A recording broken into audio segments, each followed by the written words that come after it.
with our sponsor of the event. Will the fabulous Sandra come up, please? Or Sandra or Carmen? Carmen, I'm sorry. I saw Sandra. I saw Sandra and I said Sandra. Sorry.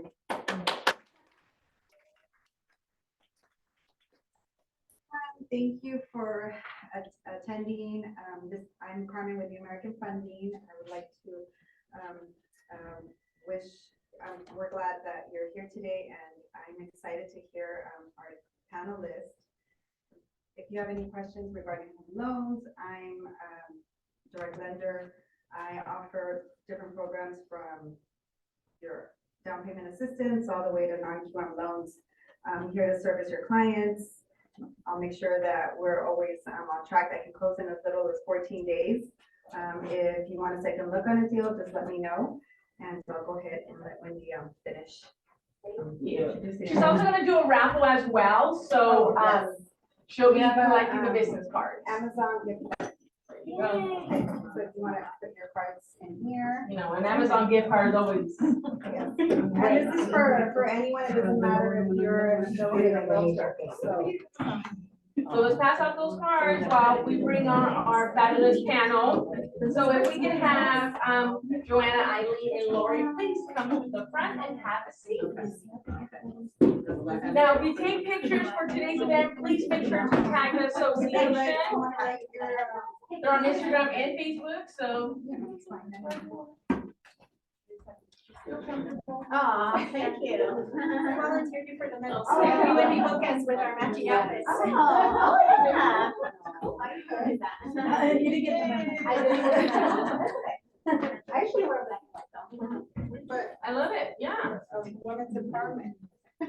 No, you're all in leadership. Oh, want to get the gift cards? Okay. Yeah, what's the There's cards in there.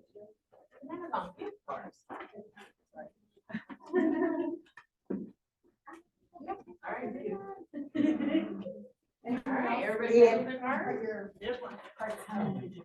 Sorry. So being that it's the Women's Month, this is the right event to have today, right? So if you take pictures, make sure you tag the association, tag the event. You know, this is a really great thing to kind of put out there that, you know, women in business do conduct themselves in business every day, all the time. So I will introduce you. We'll go from Lori. I'm Lori Namazi. She's the CEO of Risk Management. We have Aileen Martinez, Cabalu. Yes? Close enough. Close enough, I'm sorry. She's a realtor director. I believe it's 21, correct? 21 Diamond. Oh, Diamond. Excuse me. There's a lot of Century 21 out there. I know, but I wasn't sure of like the actual name, but Diamond, I like Diamond. Who does it, right? All right, and then we have our current president and our panelist, Joanna. She's, of course, if you see on the flyer, she's an association president, which God bless her. Because if anybody's been part of associations, there's a lot, and it's all volunteer folks. So, all right, she's also has a staging company and as well as a realtor. So let's give them a warm applause and welcome, feel comfortable so they get. My name is Wendy Pulse. I am your host and I guess MC for the event. I am also, I was affiliate of the year. I helped I'm the founding member of the broker preview that gets hosted here every Friday. So, you know, if you have something to pitch, come back tomorrow, right, ladies? Yes, Thank you. So come back tomorrow at 9 a.m., coffee, donuts or something, and then they pitch their listings and so on. So great little thing to have to be part of. So we're gonna start with a couple of questions. So I hope everybody's ready. Or you chat GPT them, however you want to go about it. So they all have been giving questions, so they're prepared, right? We don't want to surprise them. Or maybe we do, I don't know. That's how I feel. We're gonna start off with Joanne, our association president. Just put her in the hot seat in the middle. Joanna, I'm sorry. All right, so first and foremost, you know, when you start in the industry, there's a lot of things that will carry. So the question is, what inspires you to pursue the career in real estate, and how has your journey been so far? Awesome, that's a great question. Well, when I graduated from college, you know, just like most college graduates, they don't really know what to do with their life. And I was in that situation. I graduated from college. I had a job right out of college. Really cool story. I was one of the speakers at my graduation for college, San Diego State University. And the keynote speaker was then Board of Supervisor Gloria Molina, a politician. And in my speech, for my graduation speech, I said something along the lines of, hey, everybody, my name is Joanna Segoviano. Remember that name? Because one day I'm going to run for mayor of LA. And I said, actually, Board Supervisor Gloria Molina's here. Maybe I'll be taking her position soon one day. And that kind of just sparked her interest. She's like, who is this bold young lady that believes so much in herself? So she offered me a job. I worked for her about a year after college. And then after I decided, like, no, I think I'm meant to be a business owner. Like, I've always felt that in my life since I was a child. And I got invited to a NAREP event. It stands for National Association of Hispanic Realtor Association. And that's where I just kind of got introduced to real estate, and that's what really sparked my interest. And interestingly enough, that night after I attended that NAREP event, I went home and my dad was waiting for me and he's like, hey, I have this application for you. I'm like, what is this? He's like, they're building new construction homes here in a nearby city. Why don't you apply and see if you can qualify for a home? And I thought to myself, wow, I just graduated from college. I don't really have stable income. I doubt I can qualify for this, but that really just sparked my interest to get into real estate, see what the journey is like. One of my friends said, hey, you know, if you ever consider joining real estate, I know a really good broker in Cerritos. I would love to make the introduction for you. So that's how I joined real estate. It's been history since then. A year after I got licensed, I started a staging company, and yeah, now it's history and everything's been amazing. Great. You know, that takes a lot to do something, right? So let's take it to Lori, the risk management, all right? So one of the questions that they have for you is, can you share a memorable success story or achievement from your real estate career? Absolutely. So it's great to be here with you guys. So I transitioned from a different career, like many people do, get into real estate as a second career. And so I started as a brand new agent, and I love this business, but I didn't love selling. So I actually moved into the administrative and management side of the business, and I've enjoyed a 22-year long career, and I've done a lot of amazing things. But since our focus is women empowerment, I want to share a couple quick stories with you. The first one being, you know, I started as a brand new agent, went into that administrative and management side. And as I worked my way up through a company over the course of 12 years, I was feeling as a woman that I needed to really demonstrate my success and really kind of play the same way that the guys played. And so I was one of the first and only female executives at the company that I was at.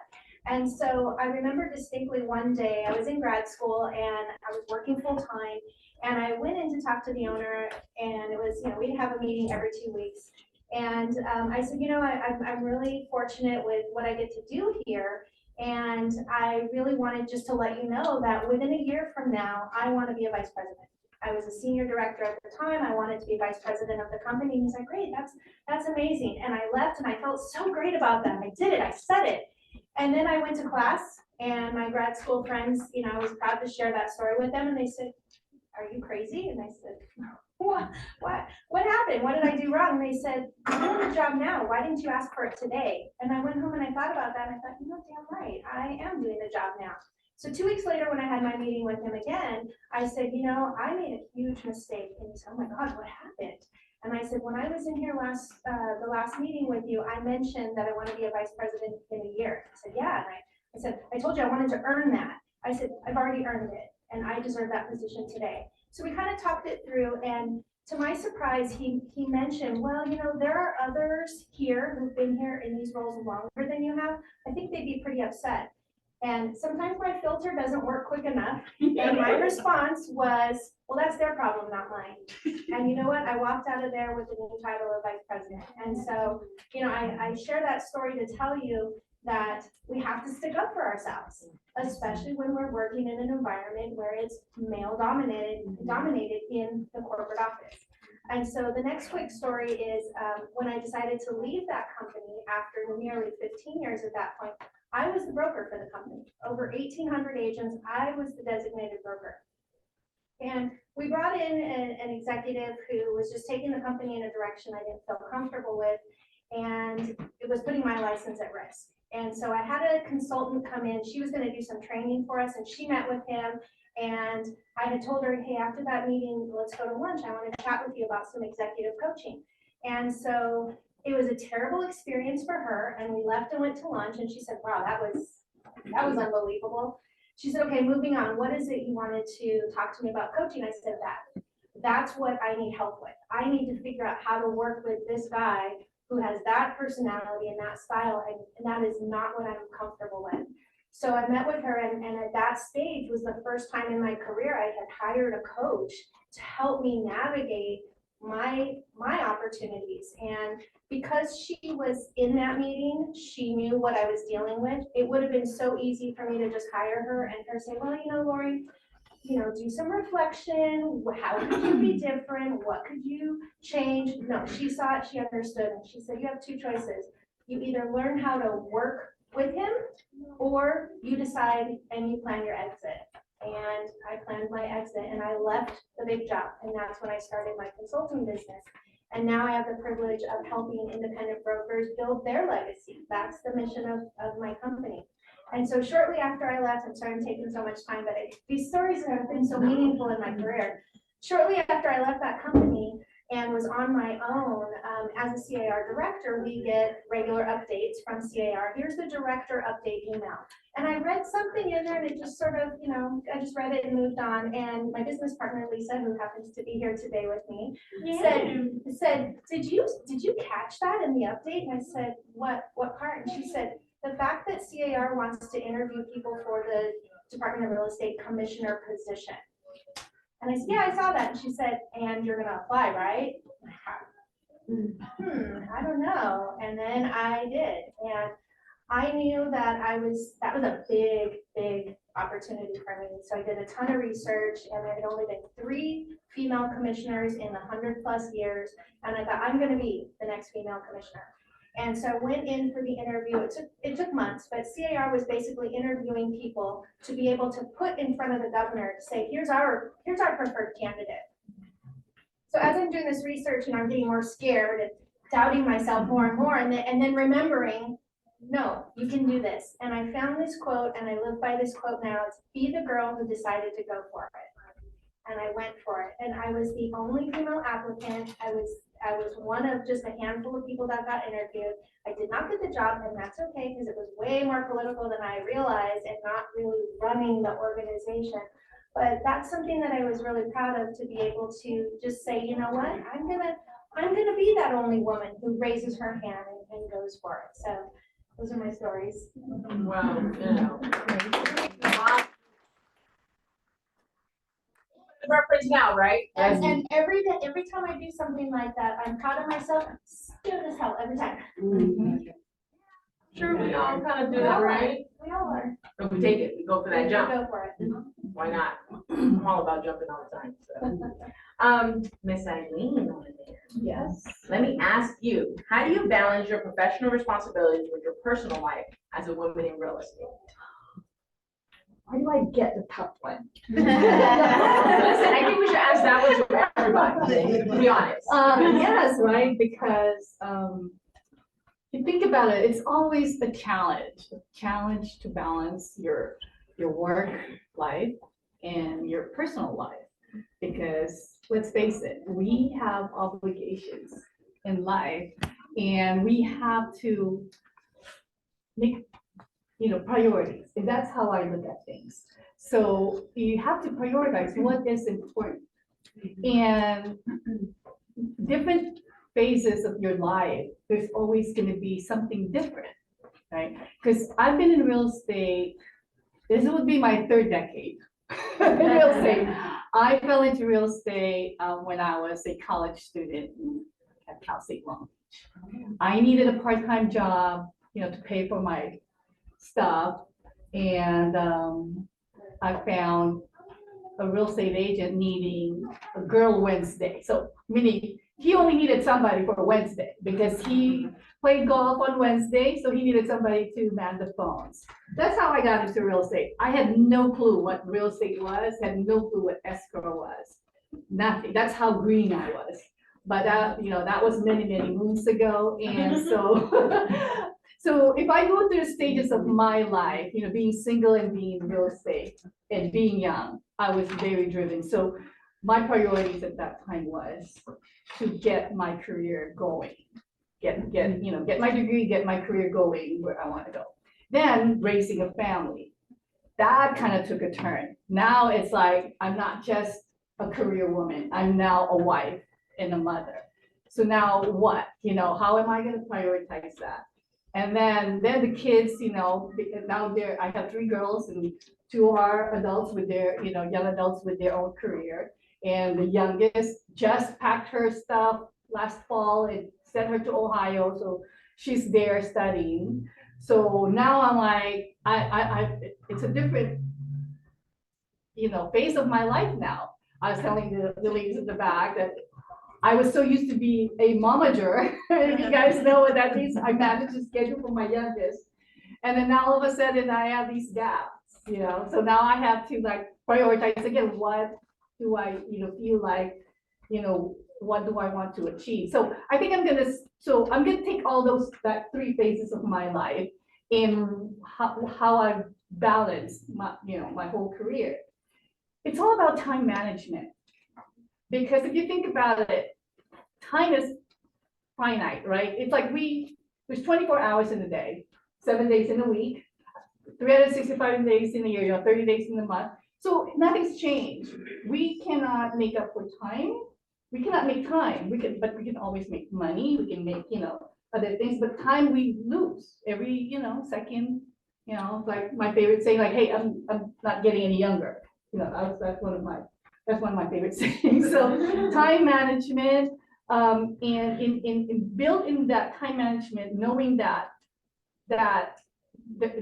time is a definite, it doesn't, expand. I have to learn how to prioritize, and in that, how can I do that to be more efficient? Again, so having to learn how to use technology. Technology has changed so much. Back in the day, and compared to today, things are just like this. Like I want it now, because of technology. So there's, the advantages of technology and disadvantages of technology. So, but we cannot be a slave to technology. So then that's when, again, so that's another layer is building boundaries. So in expectations. So basically, letting people know that, yes, I have this time, but, I have also make time for myself. So you have to communicate that. And that's how, I learned to this. Was it perfect sailing all throughout? No. It's like trial and error. I learned from my past mistakes. Do I still commit the same mistakes? Yes, but not as severe as it was before, right? So in a nutshell, that's how I learned to balance it. And it's still an ongoing process because there's new things being introduced into our lives, new lifestyle, new trends. And I think what I'm trying to say too is that we have to learn how to be, I've learned to adapt to the changes and to, make things work. If they don't work, then go back to the drawing board and find out, okay, what went wrong. Let me do some changes there. So, and I think also balancing my professional life with personal life is, not to beat myself too much. Just we're all humans. We're women. We have, we have obligations, we have priorities, we have challenges that we have to go through.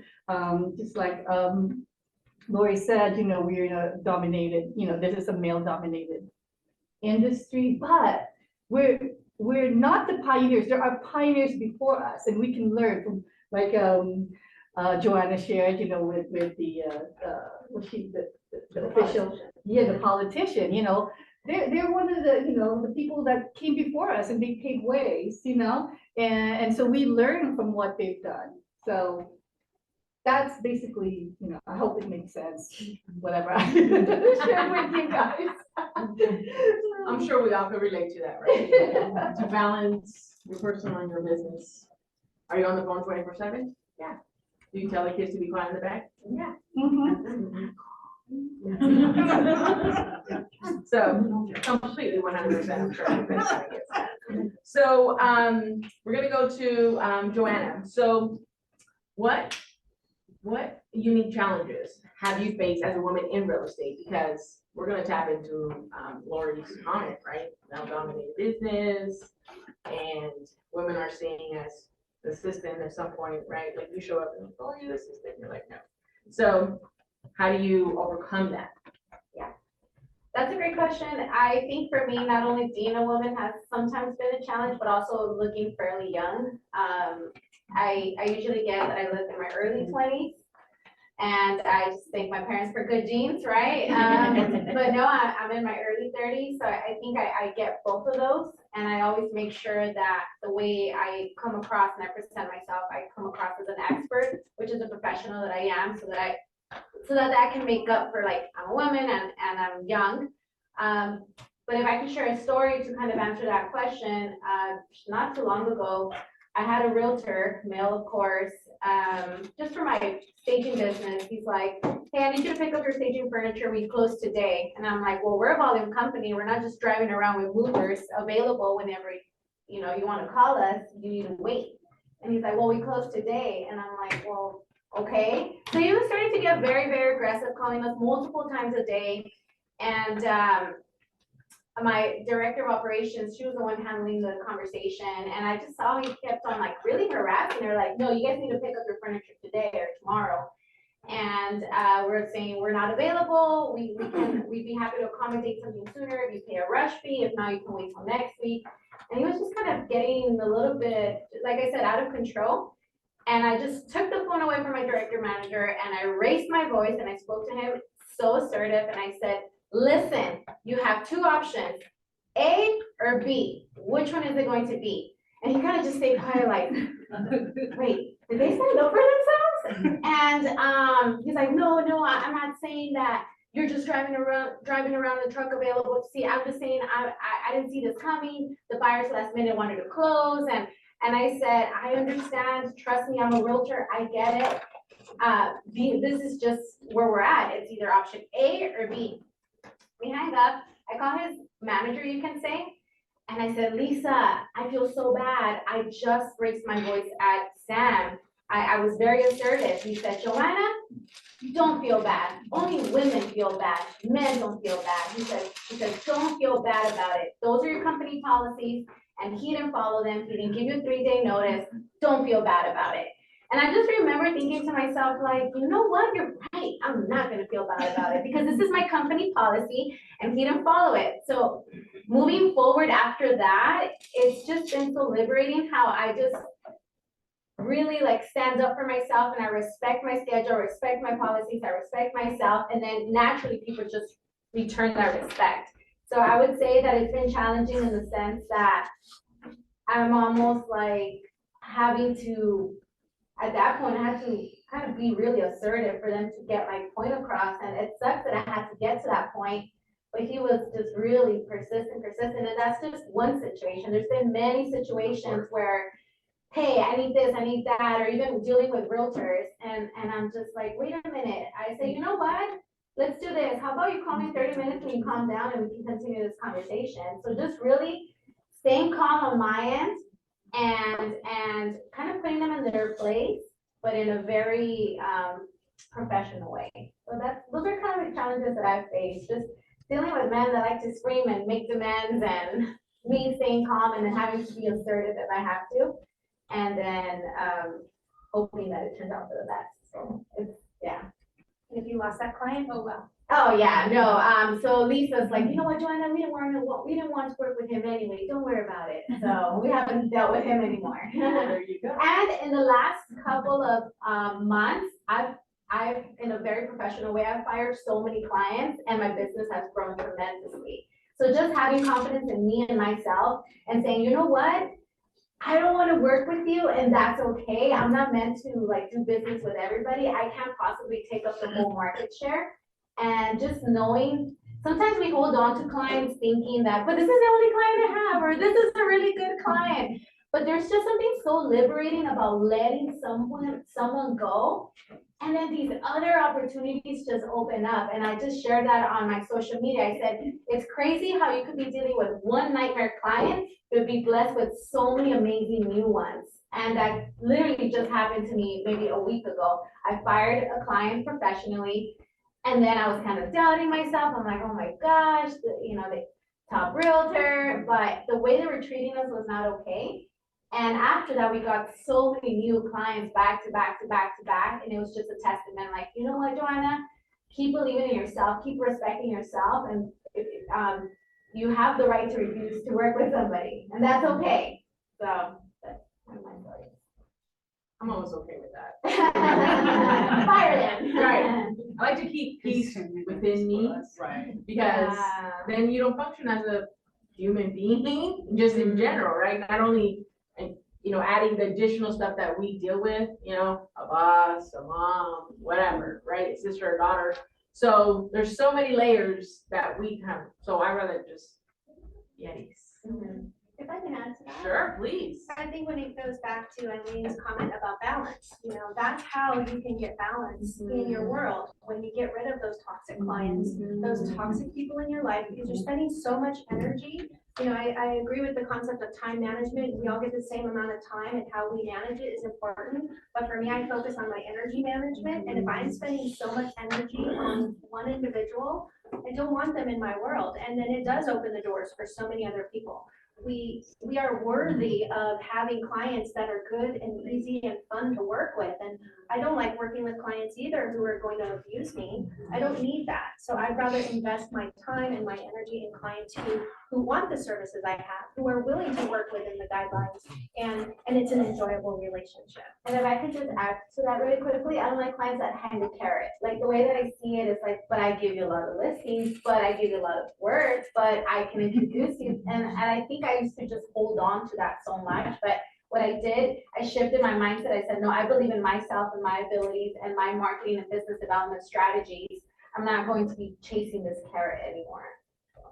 And I had a broker client who was telling me about a situation with one of her sellers. And it's a long story, but where it ended was her business partner said, hey, we're going out to lunch today. She says, why? He said, we're celebrating the closing of that client. He said, we didn't get paid, but we closed that client and we're done. We're moving on. And I thought that was pretty clever. Well, funny you say that, Lori, Oh. because what you're advising, what you're saying, is basically the next question for you, which is, if someone's entering, not just in the state, business in general, not just real estate, I understand this is the part, but just business in general, what would you be the recommendation that you see a person, especially, just coming off of any other job or starting real estate into full time? What would you advise them for that? Yeah, it's a really interesting question, because I actually teach pre-licensing classes at a couple of junior colleges. And so part of my writing assignments and their activities that they have to do is they have to draft a business plan. And I really want them to set this business up as they're running the business. So I think that's something that when we transition from a job into being an entrepreneur, we struggle with. I mean, I had a job, and then I became an entrepreneur when I was an agent, and then I went into the corporate side and I had a job again. So when I left there and had to figure out how to be an entrepreneur again, it's hard. I am not good at that self-management sometimes. I had to remind myself, which is what I told agents for years, you are your own HR department. No one's coming over to kick you out of bed. So you gotta get up and you gotta do the work. You have to show up. You're the HR department, you're the marketing department, you're the accounting department. The accounting department is the worst part of it all. You're the risk management department when you have your own brokerage. We have to do all of that. And so something I heard many years ago was treat it like a job. And so as much as we as entrepreneurs don't want to have a job, in order for us to really be successful, we have to treat it like a job. We have to have that structure, that business development strategy. We have to have our marketing plan. And so what I teach my students from the very beginning is, first of all, when I have them do introductions and they're like, and we ask them, why do you want to get into real estate? Oh, I love watching those shows. Oh, I think it's so fun. Okay, it's nothing like that. We all know that, but they don't know that. So all they're seeing is what's on TV, and it's a real transition for them to realize, like, oh, wait, I'm running a company. Whether you work by yourself for yourself or you work for a brokerage, you are running your own business. And so, hey, even if you work for a broker right now, they're not running your business, you are. And your success depends on you. And so, one thing I heard many years ago in real estate space was, I can't want it more than you do. I can't want it more than them. And so that's the best I can offer my agents when I'm trying to remind them why it's so important to put their business plan together and to follow a weekly strategy and have that calendar.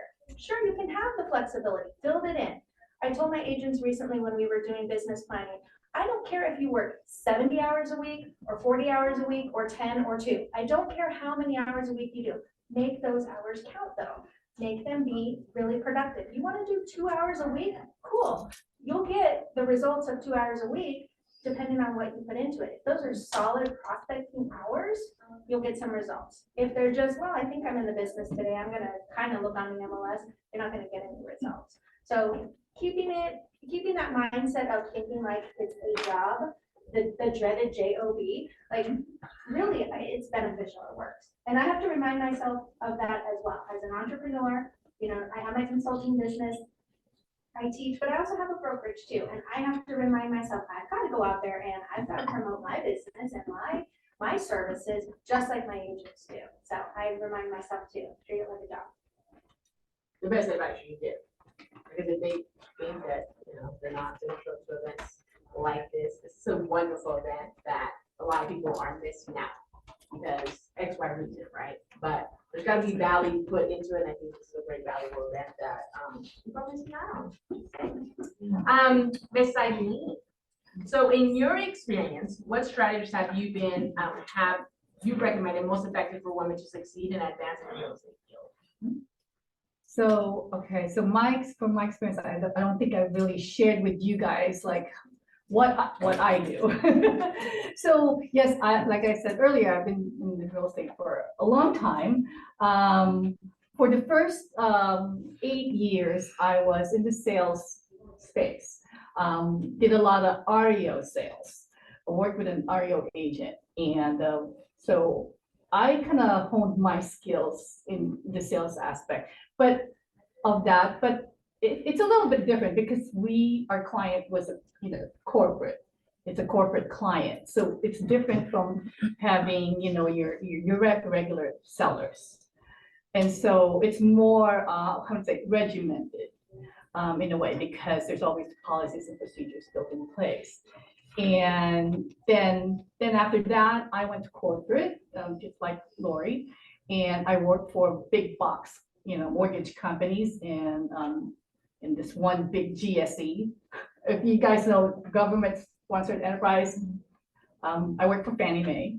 That was my last stint in the corporate world. And then my husband decided that we're both in real estate, that it's time for him to be a broker. And sure enough, that timing, our broker at that time decided to sell, his franchise, and it just gradually, stepped in. And I was somewhat, in a transition at that time, not just my job, but geographically. So I had to think, what am I gonna do? My family's starting, a brokerage, or not starting, but taking over a brokerage. And I know that he's gonna need help. And so that's when I came back to the sales aspect of it. But I'm trained in a different field. I'm now yes, I'm still in real estate, but I'm more corporate minded. But just like Lori said, now you don't have the HR department to rely on. You don't have a staff of corporate lawyers to call. You don't have a risk management, all that. No, it's everything. You wear all that hats. And it was mind blowing, just to transition to that. So to answer the strategy portion, it's like, what are the strategies that I learned from all that, is that to value the people around you, the ones that serve as your mentors. They don't have, these people, sometimes those people don't even know that they were your mentor, right? Because, I mean, how many chances have you, had, I mean, I always realize it after the fact. After like I've moved on, right? Like I learned so much from this person. He actually or she actually mentored me. So I can name like few people in my life that I consider as my mentors. And these are the people where I learned a lot from, how they did business, how their work ethic. Well, and so that's one important thing. You have to know who your mentors are. And then also, communication is another thing too, be it verbally and nonverbal. Because in our field of work, we have to be good in communication. And we have to be able to articulate ourselves. We have to, know how to deliver. We have to know how to handle different styles of communication to be effective. And then in addition to that, written communication is very important, especially nowadays. Everything's being written. How many of us pick up the phone daily and talk to people? We hardly do that. Text. Or you still do it? I do. Oh, okay. But in general, I'm thinking, in general, right? You pick up, emails. I mostly handle everything by email. My phone, if somebody needs to reach me, email's the best. I'm the same way. Yeah. And not only that, it's because it's because it's important to me to have everything documented. Yeah. It's, I don't know, but but especially in our world, we write all these contracts. We, I don't understand why people still agree stuff, verbally, and then they think it'll stick at the end, when they go when you do a walkthrough and you're like, but we talked about it, and guess what? Somebody had amnesia, right? So I like to say, did you document it? Did you put it in writing? So again, but then there is also a pitfall in the way you write, right? Because nowadays it can be taken out of context. How many of us? I mean, I could say every day maybe I get offended on like Right. somebody's reply, but then I have to kind of like pull myself back and say, well, maybe it wasn't meant to be written that way, right? But to me, it's human nature to react negatively, but maybe it's not. But if you still, and that's probably the ladies at the back pick up the phone, because when you pick up the phone and talk to somebody, you can hear nonverbal cues or verbal cues that would say, oh, she wasn't really upset with me because, but when it's written on paper, it can be taken out of context. And so again, and it's so important to choose your words carefully when you write it. I like writing because I have to read it to myself and then read it in a different voice. I'm just like that. So communication, so it's a mentoring, communication, and continuous learning. And that's a big thing for me, learning. Because what comes with learning is knowledge. And to be able to succeed in your career, you have to back it up with knowledge. And backing it up with knowledge is basically giving yourself credibility. And when you have credibility, you get respect. And if you deal with a male dominated or like that client that you have, they can't argue with you when you're, telling, facts. And you can back it up. And so that's when you gain the respect of, of others. So, and then the lastly is, strategy is get out of your comfort zone. We're all here, presenting, and it's scary to be sitting here. But you have to overcome it. The fear, because it's so easy to be a creature of habit and just do the same thing over and over again because it's nice and fuzzy and there's no threat. We but love you, you don't need to be scared. Thank you. So yeah, so that small amount of fear is good because it pushes us out of our comfort zone. And getting into things that you want to achieve. You set goals, we manifest. We want to see where we want to be in the future. That's another strategy that I believe for us, you know, to be able to kind of build into our lives. It's easy to say it, but the doing it, and that's the thing, right? You have to push yourself to do it. And that, I mean, I think kudos to all the women here. You know, this is a hard business. This is a business where you get hit, you have to get up again. You know, when I say hit, it's not, you know, physically being hit. Let's be clear. There'll be days that you're just like, you know, you feel really down, you feel you want to give up. It's easy. It's easy. It's easy to walk out and just change careers. But to come back and do it because we love it, because we always have to dig deep and say, okay, why am I here? What makes me go? What's my motivation in life? You know, do I just look at my children and that's my motivation? Maybe. Or is it because more it's internally what your goals are and what makes you happy? You know, so that's the best that I can. Yeah. Everybody got that right. No, that makes completely perfect sense as to what you need to do to succeed, and keep that in mind, have to be goal oriented. That's really huge.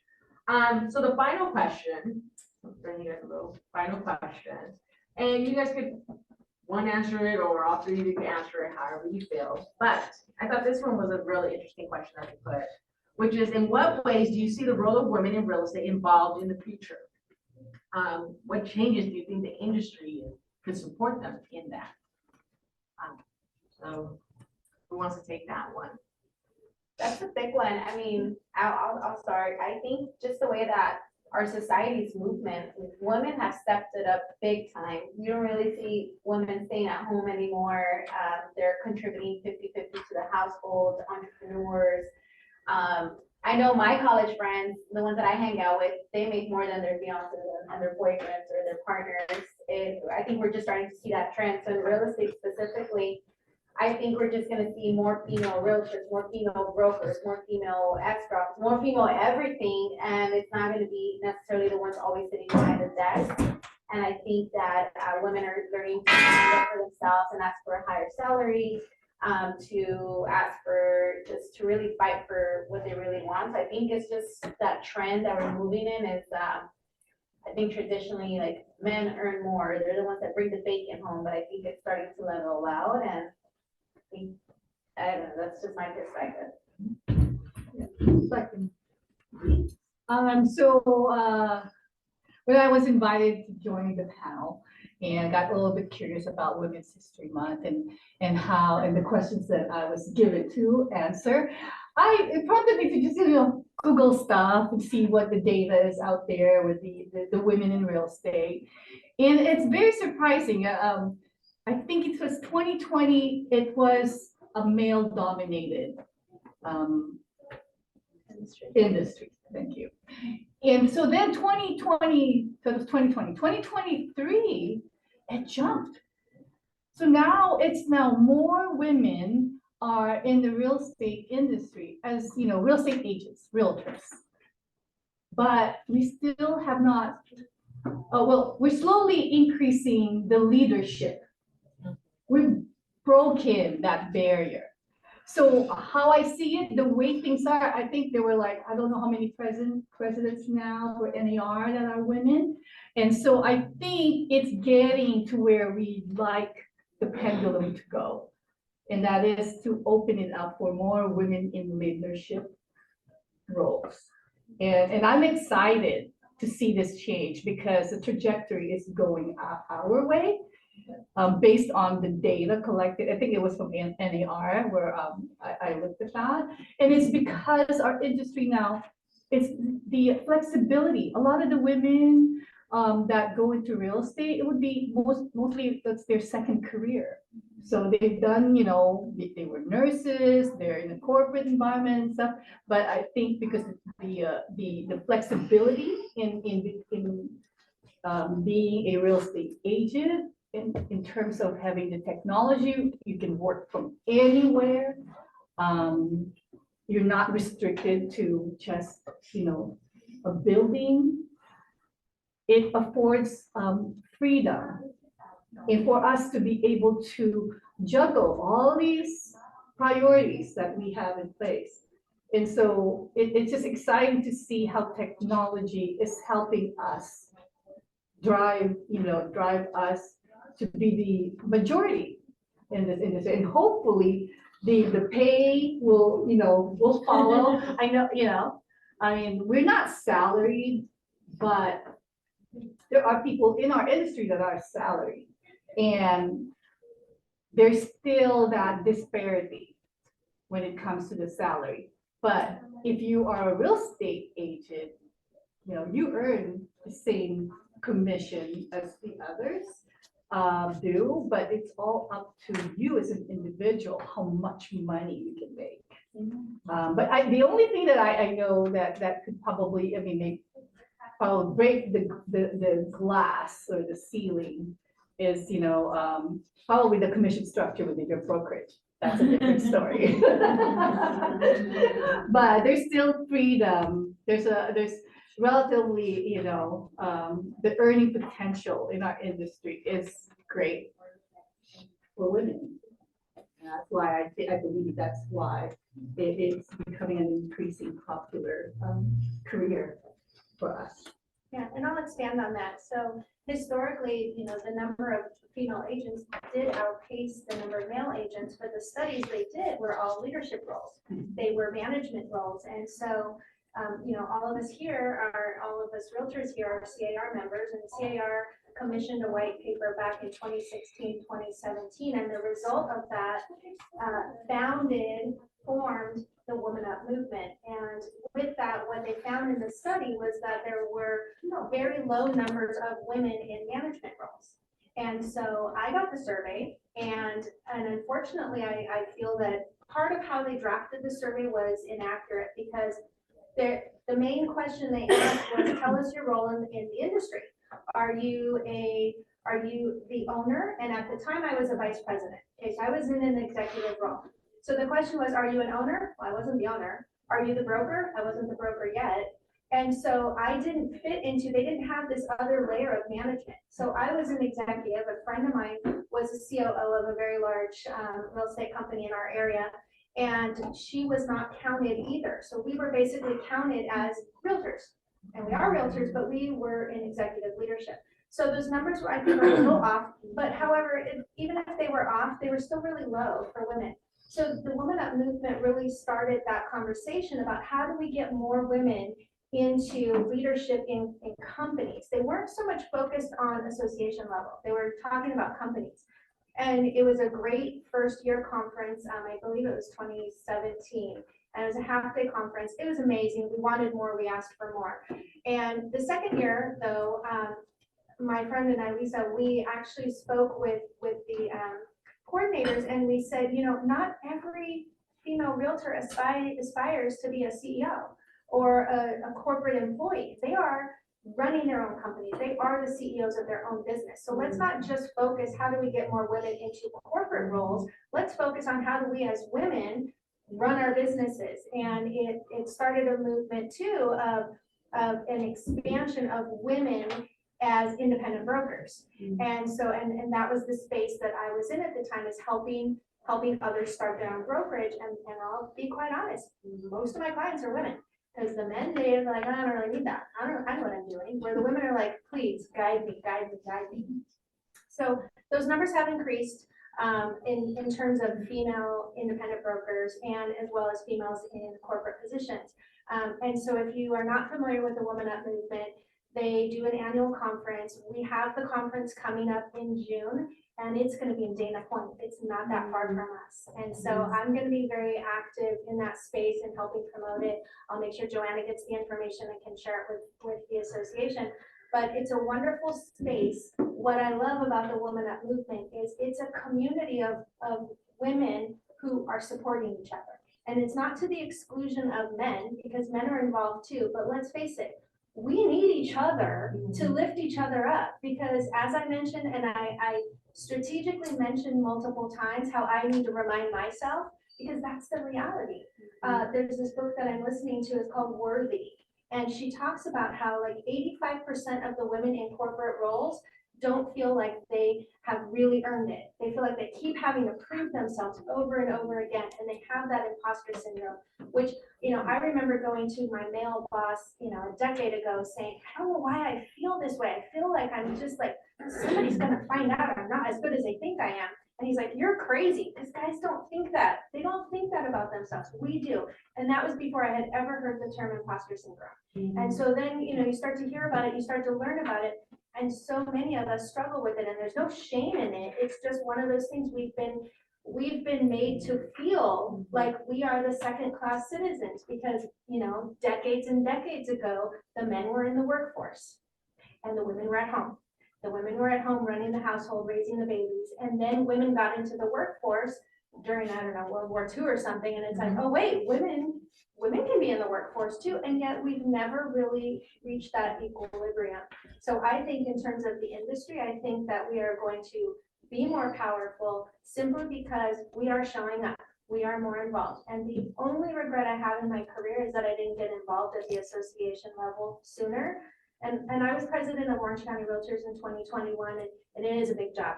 And that's a big association. So yeah, it's hard. It's not as glamorous as people think it is, and especially during a pandemic year, that was really interesting. But the reality is, you know, we need to show up. We need to bring our fellow members to sessions like this. They don't have to be on committees. They don't have to run for the board, but they should be here just to build that community and to learn from each other. And so I think we're doing a really good job at bringing people along. And to your comment about mentors, some of my best mentors, there was never a formal agreement that that person was my mentor. It just happens. And you are a mentor for somebody else, and you might not even know it. And I think that's pretty cool. Great way to answer it, ladies. I hope, you know, someone took a little piece of from that. So now we're gonna open it to the Q&A portion. So if anybody would like to ask a question, please feel free to do so. Are you shy? No questions? I'll ask a question. So because you're all leaders, you all run your own companies, what do you guys do for self-care? And to I relieve, struggle with that. and to add to that, to relieve your stress. So who would like to answer that? I'll start. So I'm very calm by nature. So I'm blessed in that I don't get hyper stressed over a lot of things. I get frustrated, but I don't get hyper stressed over things. And Frustration is stress. It is, but I find that I'm able to like rationalize and calm myself out of it. And so what I like to do is just really kind of take a step back and just sort of put it all into perspective. Because at the end of the day, there are people who are going through far worse things than I am every single day. You know, I have a friend who's very ill right now, and I'm helping him out. And, you know, I just sit there and I think, you know, I really have nothing to complain about because I'm not going through that. And so I spend a lot of time with my friends. And we like to go to happy hour a lot. Great self-care. It is. So, Joanna. I think the game changer for me as far as self-care was hiring a fitness trainer. So I've always loved fitness and training, but hiring a professional trainer that you pay a lot of money, like $75 an hour, and you have to meet them at 6 a.m. And if you're there at 6:01, he makes you do extra reps. I think that was just a game changer for me because usually if I'm having a long day or I'm stressful day, and then I show up and he's like, all right, lift 120 pounds. I'm like, what? I'm only 100. He's like, no, you can do it. We're building up to it. So I think for me, fitness is just my outlet for sure. And also when I do meet with, so I meet with him 3 times a week, 2 of those times, excuse me, two of those times I meet him at 6 a.m. and I just feel like my day for the rest of the day is victorious. I feel strong, I feel energized. We end our session at 7 a.m. I get to work by 7:30 and I just feel really, really awesome. So that's really good. And then I have a membership at Massage Envy to get a massage once a month. Yes. And then I have a membership. So I definitely need to take advantage of that. It's only $75 a month. And then I have another membership. It's not a membership, but I go every month to a Cynthia spa. It's Pico Rivera. So I get a facial every month. And that's almost like relaxation because they put the red light therapy and then they massage you here and then they do a facial. And I have my dog Spud. I think having a dog like him, he's a really big dog, so it requires me to walk him like 2-3 times a day and play with him outside and like chase him. He loves fetch, so I know it sounds funny, but that dog, like, they really are a man's best friend. They just love you so much, and then he just wants to be around me and just like cuddle on me. So I'm like, okay, that's for me self-care. It's just spending time with my dog.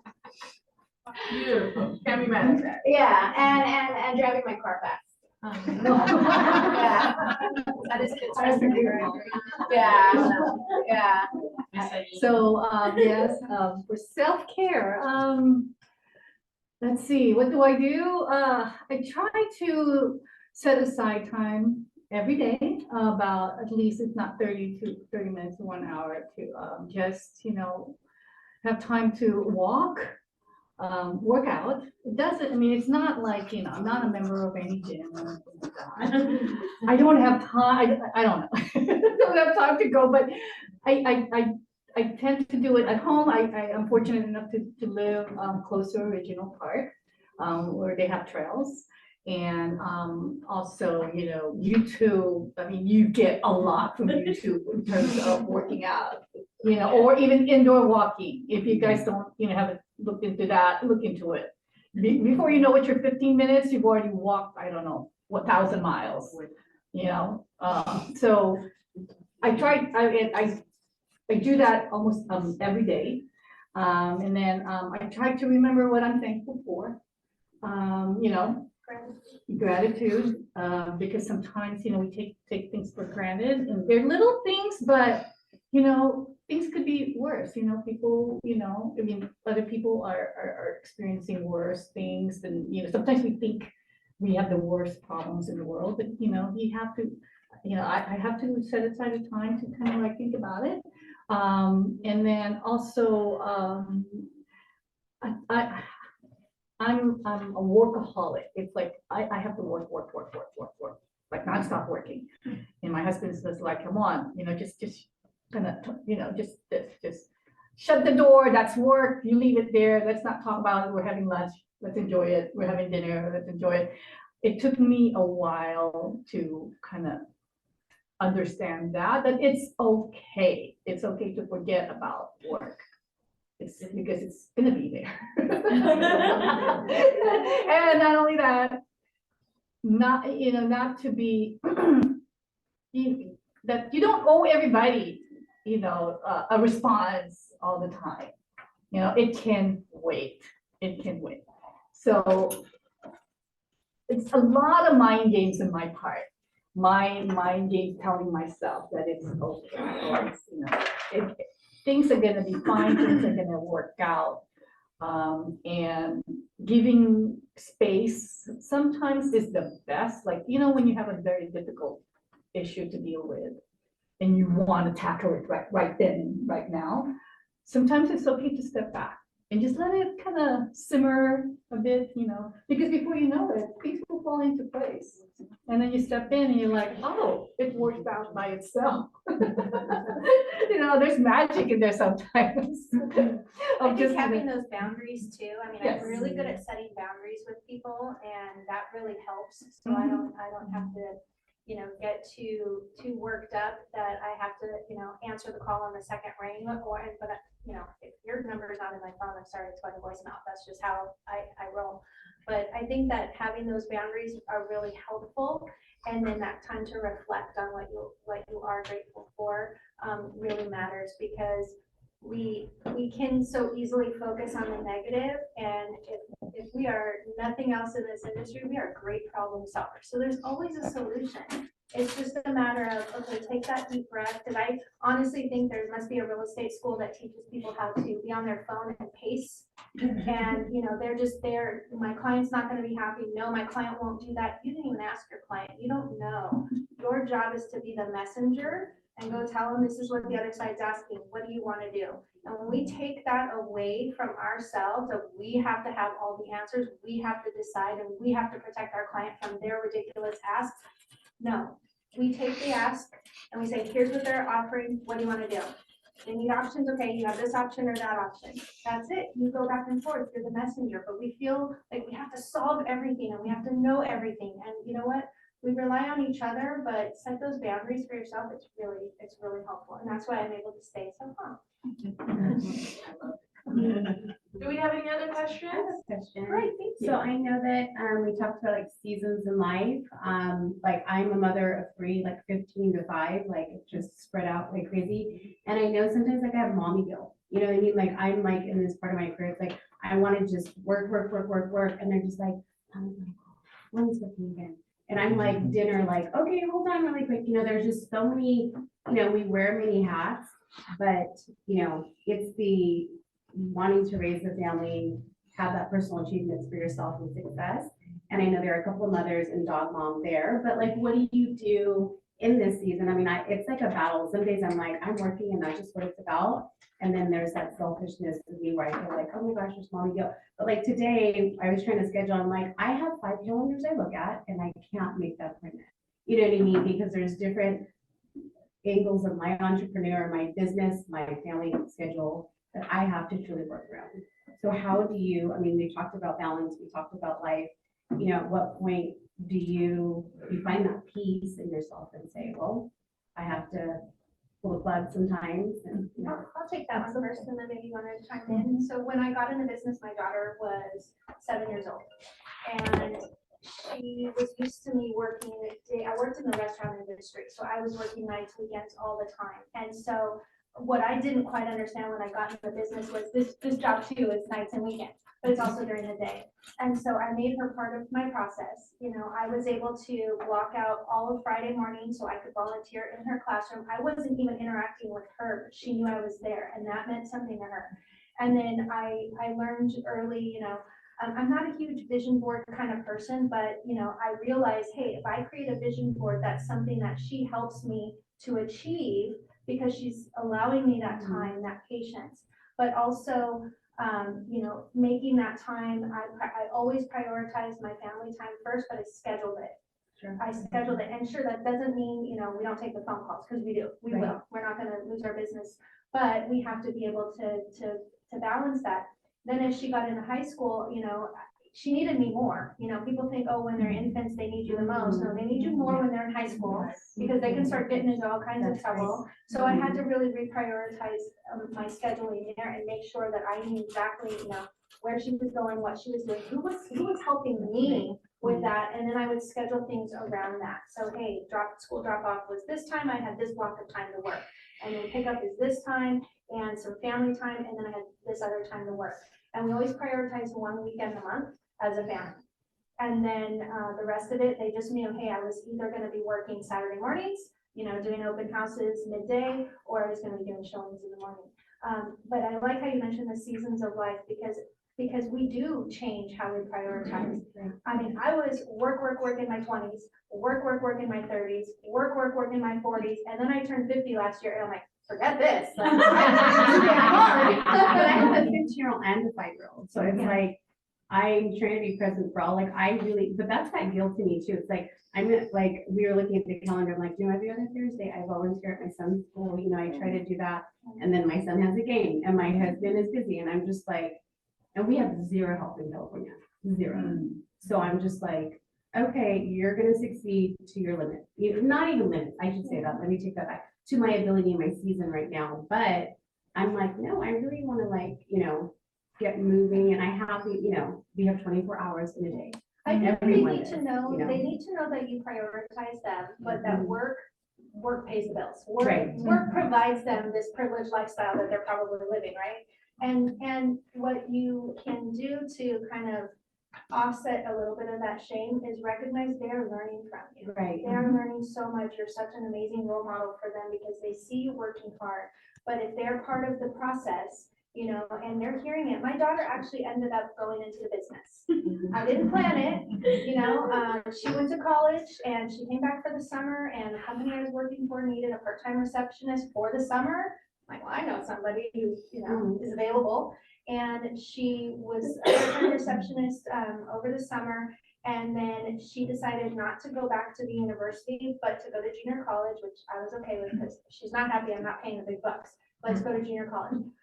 But first year, no, she'd be at the beach all the time. So she got at the dorm lifestyle, came back home, and they offered her a job in the marketing department. And so she did that, and she got a promotion and another promotion, and then I left the company.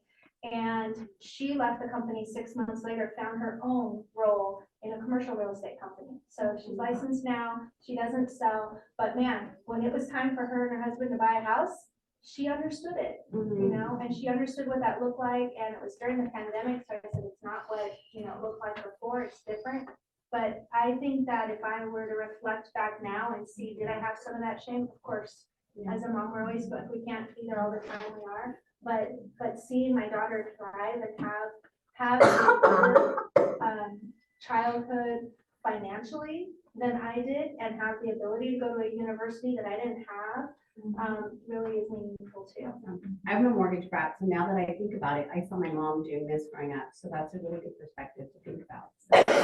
So, yeah. To add on to that, I mean, like you, my kids have a 10-year gap. So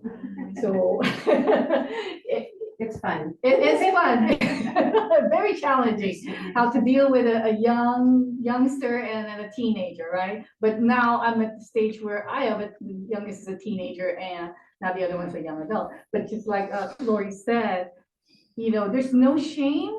Don't feel bad, you know, but communicate to them the importance that there will be times that you won't be able to make a dance recital or, you know, a school program or a game. And just explain to them as to, you know, why.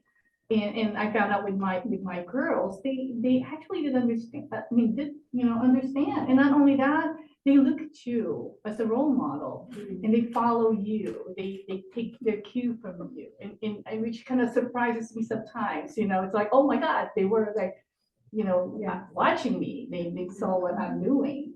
And so that's why, you know, sometimes you just have to be sometimes careful because we get stressed, right? And so we have to always put our best foot forward when it comes to the kids.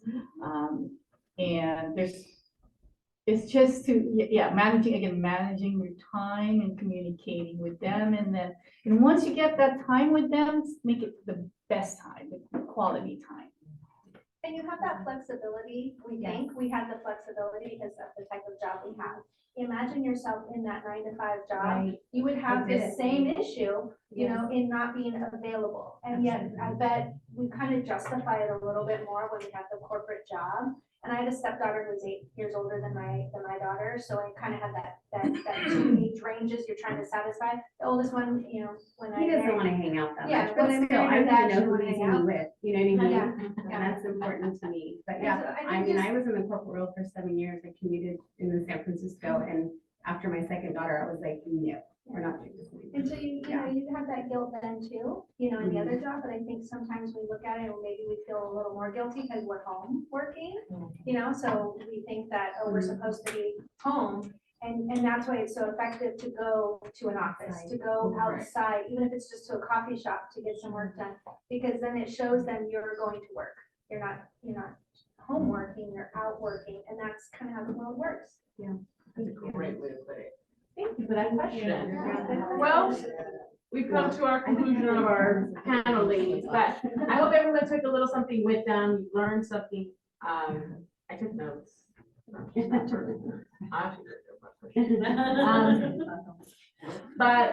let's give them a round of applause.